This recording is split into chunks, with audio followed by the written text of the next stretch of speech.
Olá, queridos alunos do curso de imersão, graça e paz do Senhor Jesus. Estamos aqui para mais uma aula da disciplina Métodos de Estudo Bíblico, MEB.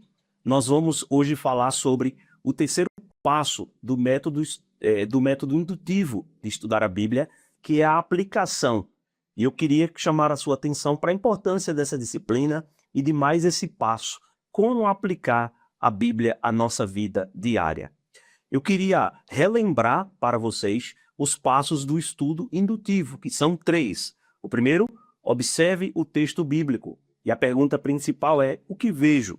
O segundo passo é, interprete o texto bíblico. E a pergunta é, o que significa? E o terceiro e último passo, que estudaremos nessa aula, é, aplique o texto bíblico. Como se aplica? Esse é o objetivo do estudo bíblico, chegar até a aplicação, como nós vamos ver nessa aula. Eu queria poder ler para vocês uma frase desse autor que nos chama a atenção para algo muito importante, caro aluno, nós que somos também povo de Deus. Ele diz assim, através dos séculos, a aplicação da palavra de Deus se expressa constantemente como a maior necessidade do cristianismo. Mesmo nos tempos bíblicos, Deus repetidamente repreendia a seu povo por deixar de fazer aplicação de suas verdades. A maior necessidade do povo de Deus ao longo da história é poder aplicar a palavra de Deus em suas vidas e ser transformados à imagem de Jesus. Esse é o objetivo do estudo bíblico, esse é um dos objetivos da nossa disciplina, a aplicação da palavra e a transformação no caráter de Cristo. Eu queria apresentar para vocês agora algumas bases bíblicas da aplicação. Perceba, caro aluno, que a própria Bíblia, ela afirma, ela nos mostra a necessidade de você praticá-la, de você aplicar a sua vida diária. Por exemplo, em Deuteronômio 32, 46, diz assim a palavra de Deus, disse-lhes, aplicai o coração a todas essas palavras. Hoje testifico entre vós, para que ordeneis a vossos filhos que cuidem de cumprir todas as palavras desta lei. Então, cumprir aqui é aplicar, é praticar na vida diária a palavra de Deus. Um outro texto tão conhecido é Josué 1:8, que Deus diz a Josué, encorajando Josué quando Deus o chama para a missão. Não cesses de falar deste livro da lei, antes medita nele dia e noite, para que tenhas cuidado de fazer segundo tudo quanto nele está escrito. Então farás prosperar o teu caminho e serás bem-sucedido. No Novo Testamento, um texto muito conhecido sobre a aplicação ou a prática da palavra de Deus, se encontra lá em Tiago, capítulo 1, versículo 22, em que Tiago diz assim para os seus leitores e para nós também. Tornai-vos, pois, praticantes da palavra e não somente ouvintes, enganando-vos a vós mesmos. Eu poderia aqui mencionar vários outros textos que ressaltam, que mostram a necessidade da aplicação à vida diária das Escrituras. Mas, por hora, vamos ficar apenas com esses 3. Então, a base bíblica para afirmar a necessidade e a importância da aplicação da palavra de Deus no nosso cotidiano. Mas qual a importância da aplicação? Qual é a relevância desse terceiro passo? A aplicação é o estágio mais negligenciado no processo de estudar a Bíblia, porém, o mais necessário do processo. Veja que coisa interessante. Esse é o passo mais negligenciado, porém o passo mais necessário no processo de se estudar a palavra de Deus. Muitos estudos bíblicos começam e terminam no lugar errado. Por quê? Porque eles começam com a interpretação e terminam na interpretação. Lembrando que a interpretação é o segundo passo no estudo da palavra de Deus. A interpretação não é nem o primeiro passo, nem o último. Ela é o segundo passo. Mas muitas pessoas já começam interpretando a Bíblia e terminam o seu estudo bíblico interpretando a Bíblia, não aplicando a Bíblia à vida diária de seus ouvintes. Howard Hendricks, um autor já mencionado aqui em nossas aulas, ressalta a importância da aplicação na seguinte colocação que ele faz. Observação mais interpretação sem aplicação é igual a aborto espiritual. Veja o que ele quer dizer por aborto espiritual. Em outras palavras, cada vez que você observa e interpreta, mas não aplica, você faz um aborto das Escrituras em termos do seu propósito, do seu objetivo. A Bíblia não foi escrita para satisfazer a sua curiosidade. Foi escrita para transformar a sua vida. O objetivo máximo do estudo bíblico não é fazer algo para a Bíblia, mas sim permitir que a Bíblia faça algo a você, para que a verdade se torne real em sua vida. Quando ele fala de aborto espiritual, é porque o fruto daquele estudo bíblico provavelmente não vai ser gerado, né? Que é a aplicação, a semelhança ao caráter de Jesus. Se você só observa e só interpreta a Bíblia, o objetivo para o qual a Bíblia foi escrito não vai ser alcançado, que é ela ser aplicada aos nossos corações, para que haja, assim, transformação de vida. Mas o que é aplicação? Nós vamos agora apresentar algumas definições sobre aplicação que são muito importantes. Aplicação seria praticar na vida cristã diária o que foi estudado. Lembre-se que você observa o texto, você interpreta o texto, e no passo 3, no último passo, você vai buscar aplicar a sua vida cristã cotidiana, a sua vida cristã diária, aquilo que você estudou, os princípios que foram encontrados no texto bíblico. Aplicação é transformar conceitos em prática. Seria pegar a teoria e colocar na prática e aplicar na vida. É o ponto final do seu estudo bíblico. Podemos dizer que é o clímax, é o desfecho, né? É a conclusão do seu estudo bíblico, é a aplicação desse estudo. Aplicação é o processo, gostei muito dessa expressão, aplicação é um processo de relacionar as verdades da Bíblia à nossa vida, visando a transformação. Como vimos, a Bíblia, ela afirma que ela é um livro prático, que é uma verdade que deve ser aplicada à vida do cristão, para que ele possa imitar o Senhor Jesus, para que ele possa amadurecer, crescer e se desenvolver de uma forma bíblica. Aplicação também é igual a obediência, né? Obediência, quando você obedece à palavra de Deus, você está colocando em prática a palavra de Deus. A aplicação não é apenas sobre como devemos viver e o que devemos fazer. É sobre o porquê devemos fazê-lo. A palavra de Deus nos dá a motivação correta para fazer o que devemos fazer. Então, a Bíblia nos proíbe em relação àquilo que não devemos fazer. Ela diz o que devemos fazer e a motivação pela qual nós devemos fazer o que ela nos manda. A Bíblia está interessada em transformar os nossos corações, em mudar a nossa perspectiva, a nossa motivação.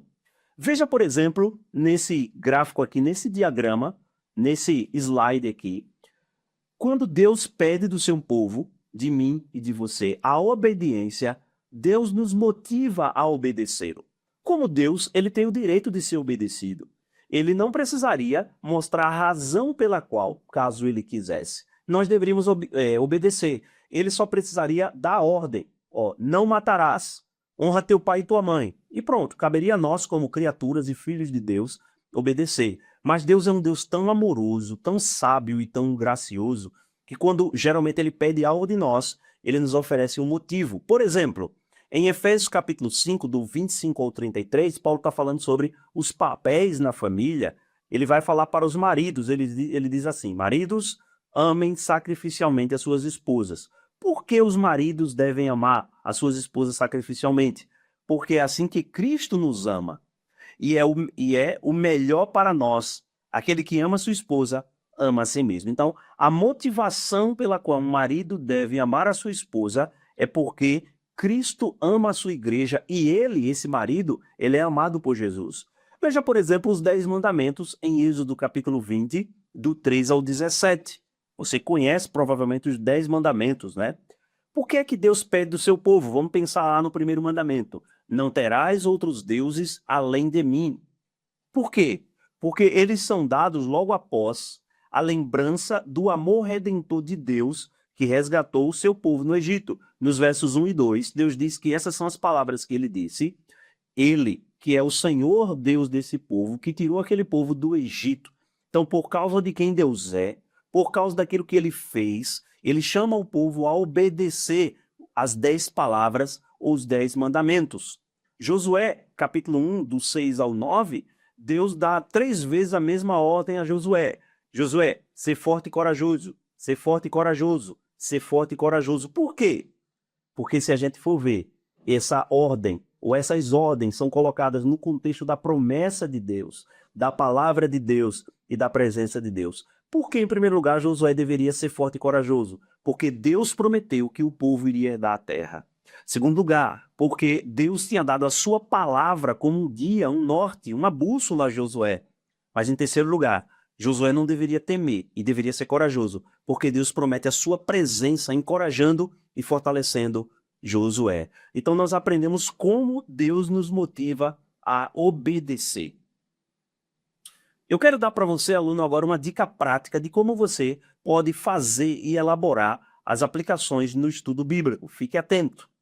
Procure por dicas no texto. O texto ele vai dar pistas e é uma coisa interessante, porque você deve observar o texto bíblico, interpretar o texto bíblico, mas você deve aplicar o texto bíblico. Por que eu digo isso? Porque algumas pessoas acham que aplicação é algo da mente do intérprete apenas. É alguma coisa que ele pode encontrar e encaixar ali da pregação, no estudo bíblico, no estudo devocional, no estudo pessoal. Não. A aplicação, assim como a observação e a interpretação, deve derivar do texto, deve ser retirada do texto. Então, a melhor aplicação ela flui diretamente do propósito e da aplicação que o autor tinha em mente para o texto. Se você fez um bom trabalho na observação, por isso que a observação é o primeiro passo e é o passo mais importante no estudo bíblico. Se ele for bem feito, juntamente com a aplicação, com a interpretação, você vai fazer uma boa aplicação.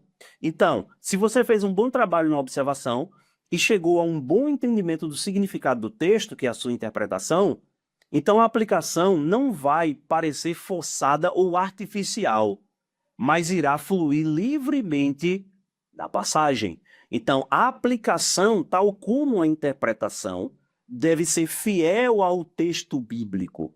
Ok, você tem que ter em mente a intenção do autor, o propósito pelo qual ele escreveu aquelas verdades. Eu quero apresentar para você agora 4 passos na aplicação. A gente já viu o que é, a importância. Nós vamos ver agora como se faz o processo para você poder aplicar a palavra de Deus.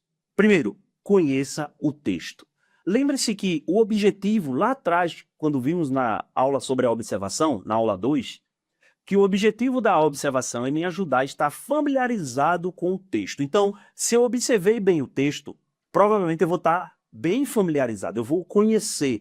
Por isso, querido aluno, eu quero lhe encorajar a ler o texto bíblico várias vezes, em várias versões. Lembra, em uma das aulas que dissemos, né, que você tem que ler de forma reflexiva, ler com paciência, com atenção, ler com a imaginação, com o coração, orar a Deus pedindo que Deus possa abrir os seus olhos para que você possa conhecer a palavra do Senhor. Então, conheça o texto. Você pode ler, reler o texto várias vezes. Conhecer o texto, ou seja, realizar a observação e a interpretação de forma exaustiva. Há apenas uma interpretação do texto bíblico e várias aplicações, né? Nós afirmamos isso aqui também em aula. O texto bíblico tem a intenção de ter apenas um sentido, porém, várias aplicações para a vida de seus ouvintes, de seus leitores. Isso nos dá a segurança que aquilo que estudamos não será mudado amanhã. Por isso que a Bíblia ela é inerrante, ela é infalível, ela não muda, ela é imutável. Sua aplicação, sim, pode mudar, mas a sua interpretação, seu sentido, não. Segunda coisa, segundo passo na aplicação. Na verdade, é um desdobramento do primeiro, que é conhecer o texto. Você vai conhecer o texto bíblico, mas também você tem que conhecer a você mesmo. Além de conhecer o texto, precisamos conhecer também a nós mesmos. Você se conhece? E esse autoconhecimento, vamos assim dizer, ele deve ser à luz da palavra de Deus. Em 1 Timóteo 4,16, o apóstolo Paulo adverte o jovem pastor Timóteo. Olha o que Paulo diz. Tem cuidado de ti mesmo e da doutrina. Note a ordem. Cuide de si mesmo primeiro. Então, cuide da comunicação da verdade aos outros. Por quê? Porque se você não conhece a si mesmo, fica difícil ajudar outras pessoas a aplicar a Bíblia em suas vidas. Então, você tem que conhecer aquelas áreas que você tem mais dificuldade, suas lutas contra o pecado, suas tentações, áreas que porventura você está sendo provado, para que você possa aplicar apropriadamente a sua vida pessoal à palavra de Deus. Então, conhecer o texto bíblico e, como consequência disso, conhecer a você mesmo. Segunda coisa, depois de conhecer o texto bíblico, relacionar.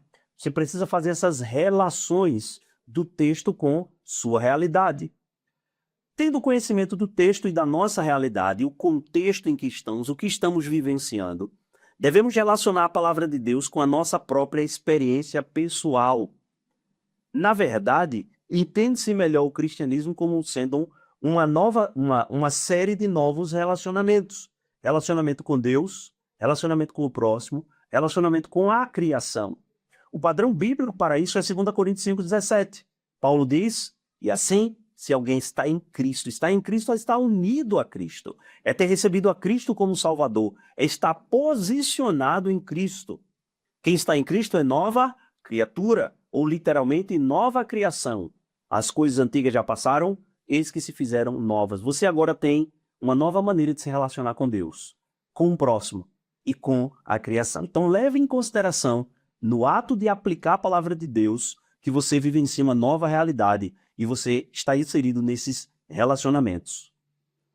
Terceiro passo no processo de aplicação, meditar. Queridos alunos, essa tem sido uma prática esquecida, parece, que no meio do povo de Deus. Os nossos irmãos do passado, os puritanos do passado, né? Eles tinham maior estima, maior apreço pela meditação. Meditar é você refletir, é você poder mastigar, vamos assim dizer, pensar, ponderar sobre a palavra de Deus. A verdadeira meditação é ponderar a verdade, com vistas a deixar que ela auxilie e reajuste nossas vidas. Não significa uma ginástica mental que procura esvaziar a mente, mas entrelaçar as escrituras no tecido da vida diária. Josué, já lemos esse texto, nos diz isso. O Salmo 1 diz que o justo ele tem prazer na lei do Senhor. E por ele ter esse prazer, esse deleite na lei do Senhor, ele medita nela dia e noite. Meditar ali é refletir. E dia e noite dá a ideia de constância, né? Algo permanente, algo frequente. Você tem meditado na palavra de Deus? Talvez você possa estar lendo a palavra de Deus sem meditar. E a meditação prepara o nosso coração para aplicar as verdades da palavra de Deus. E o quarto passo dessa dinâmica de como aplicar a palavra de Deus, né, desse processo, praticar. Depois que você conheceu o texto, né, depois que você relacionou o texto, depois que você meditou no texto, é hora de praticar o texto bíblico. O objetivo do estudo bíblico é a prática da verdade. Desde a primeira aula dessa disciplina, eu tenho enfatizado a necessidade da aplicação da palavra de Deus. As escrituras elas foram escritas para treinar atletas e equipar soldados para a realidade da vida. Essas são as figuras, né? A figura do agricultor, a figura do atleta, a figura do soldado, que a palavra de Deus usa, né? Devemos nos perguntar, existe alguma área da minha vida onde esta verdade se faz necessária? Não aplicar necessariamente em áreas que eu já estou mudando e crescendo, mas principalmente em áreas que eu preciso de mudanças práticas. E a seguir partir para a prática, para a ação, para a obediência da palavra do Senhor. E aí você pode, nesse processo também de aplicação, fazer algumas perguntas. Eu vou sugerir aqui 9 perguntas a se fazer no processo de de aplicação da palavra de Deus. Há algum exemplo a ser seguido daquele texto? Exemplo de piedade, de dedicação, de consagração ao Senhor. Então, tem algum exemplo que eu possa seguir para crescer e conhecer mais o Senhor? Há um pecado a se evitar? Eu vi ali algum tipo de pecado naquela narrativa, naquela história, na vida daquele personagem, e eu vou buscar evitar esse pecado. Há uma promessa a se reivindicar? Eu posso reivindicar para mim alguma promessa que está sendo feita ali no texto? Há uma oração a se repetir? Por exemplo, quando lemos os Salmos, né? Nós podemos repetir aquelas orações ali dos Salmos, buscar ao Senhor, se derramar diante dele, né? Há um mandamento a se obedecer? Há alguma ordem que Deus me pede para que eu possa obedecer? Há uma condição a se atender? Há uma verdade a se memorizar? Coisa importante, né? memorize a palavra de Deus, decore os versículos bíblicos, as passagens, as referências, né? Há um erro a se notar ali? Há algum desafio a se enfrentar? Ok, então essas são as nove perguntas. Agora nós vamos ver algumas diretrizes de como fazer uma aplicação na prática. Uma boa aplicação, ela é pessoal, caro aluno. Ela é pessoal, ela não é impessoal, distante, ela é pessoal. Resista, no ato da aplicação, a tentação de usar pronomes no plural, como nós, eles, nosso, nossa. Use apenas a primeira pessoa do singular, eu. Por exemplo, você diz assim, né? Depois de ter estudado esse versículo, eu preciso obedecer mais a Deus. Ok, primeira pessoa. Mas em que você precisa, né? Obedecer mais a Deus. Em que aspecto? Outra coisa, não é nós precisamos, né? Incluindo os outros. Sou eu, de forma pessoal. Eu preciso obedecer mais a Deus. Daqui a pouco a gente vai ver que ainda assim essa aplicação está geral. Todo mundo precisa obedecer a Deus. Mas em que aspecto? Em que área? Em que momento da sua vida você precisa obedecer mais a Deus? Como um exemplo aí, né? Algo mais geral. Nós precisamos ter mais paciência no trabalho. Uma aplicação mais específica. Quando o meu funcionário, se você for um patrão, um empregador, né? Quando o meu funcionário cometer algum erro no trabalho, eu não vou gritar com ele. Eu vou chamá-lo a atenção em amor, posso repreendê-lo, confrontá-lo, mas eu não vou gritar com ele. Isso é uma aplicação prática, né?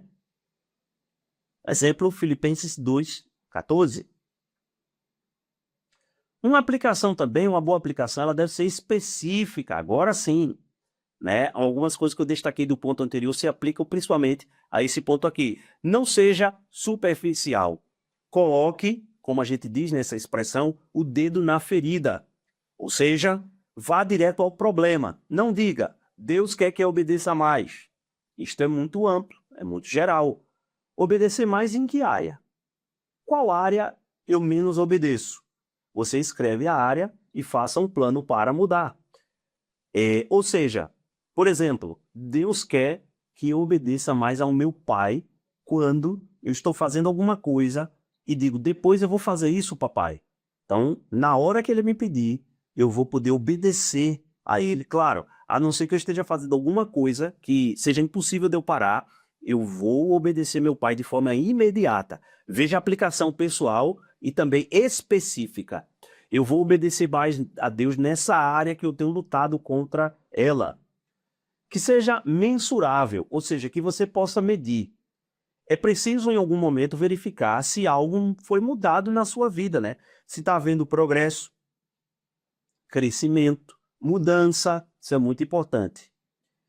Alvo das aplicações. Algumas áreas que as aplicações visam atingir. Por exemplo, a família. Pai, mãe, filhos, irmãos, a educação dos filhos, a disciplina. Então, você pode ver no texto bíblico e talvez aquele texto queira atingir, não é, a área da família. E aí você tira essas aplicações. Pessoas, e aí vem a faixa etária, os tipos de pessoas, né? Adultos, jovens, crianças, homens, mulheres. Talvez aquela aplicação é para relacionamentos, né? Casamento, noivado, namoro, amizade, liderança, liderados. Diferentes grupos sociais, classe média, classe baixa, profissionais, liberais, autônomos, né? Trabalhadores, patrões, diferentes grupos sociais ali.